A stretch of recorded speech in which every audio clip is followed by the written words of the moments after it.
Hello, my name is Dr. Melanie Sulistio. I'm a cardiologist and the creator of a program called HeartMap.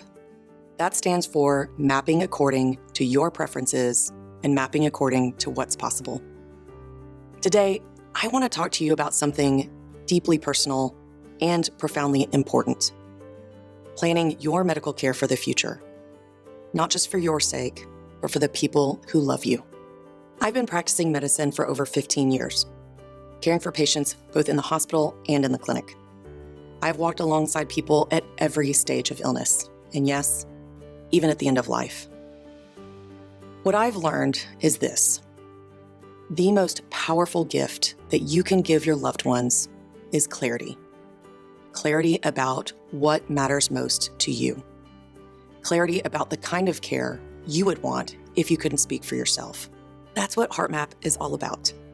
It's your personal roadmap, a way to protect your wishes and guide your care, especially during times of uncertainty or crisis.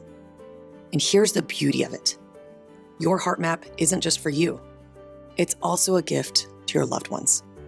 Because in moments when decisions need to be made quickly and emotions are running high, your voice, clearly expressed, can be a source of comfort and strength. I've seen families and friends struggle when they're asked to make difficult choices for someone they love, someone who can no longer speak for themselves. When they're unsure of what that person would want, it can lead to deep emotional distress and heartbreak. But when your wishes are known, when your values are mapped out, it brings peace. It brings confidence. And it brings a sense of dignity to everyone involved. Now let's talk about the 3 key documents that can help guide your care. First, Medical Power of Attorney, or MPOA. What this document does is it lets you choose someone you trust, like a family member or a close friend, to make healthcare decisions for you if you're ever unable to do so. This person becomes your voice, making choices that reflect your values and wishes. Here's a key tip. Talk to that person ahead of time. Make sure they understand what matters most to you. If you notice they disagree with your choices, or you sense they will not follow through with whatever it is that you want, make sure that they're the right person. This person should be someone you trust will follow through for you. The second form is an advance directive, which is also called a living will. But please note, this is not your financial will. An advance directive, or AD, is a written statement about the kind of medical care you want or don't want if you're seriously ill or injured and can't communicate. It covers things like life support, not just a small tube in your nose to give you more oxygen or air, but being kept alive with machines, feeding tubes, and other treatments if there is no hope for recovery. Key tip: this is your chance to express your preferences clearly so your loved ones aren't left guessing. The third form is the out-of-hospital DNR form, or OOH DNR. This form tells emergency medical personnel not to perform CPR or other life-saving measures if your heart stops or you stop breathing outside of a hospital setting. It's used typically when someone prefers a natural death at home or they are under hospice care.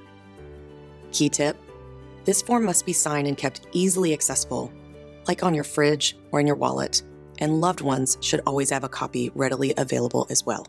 So please know you can have one of these forms, 2 of these forms, or all 3 of these forms, whatever works best for you and your care. Most people do have the first 2 forms, and the third one, the out-of-hospital DNR, is usually reserved closer to the end of life. So what do you need to do to get these forms? Well, you can find them on this website to download. For all 3, you should know you'll need either 2 witnesses or a notary to sign at the time of your signature. And for the out-of-hospital DNR, you will also need your physician's signature. I recommend you keep copies of your forms in a safe place, but easily accessible. Also, make sure your doctor has a copy and that one is scanned into your medical records. Most importantly, start the conversation. Here are a few other websites that can be helpful in these situations. Advanced care planning isn't about giving up hope. It's about making sure your hopes for your future are honored in the way that's right for you.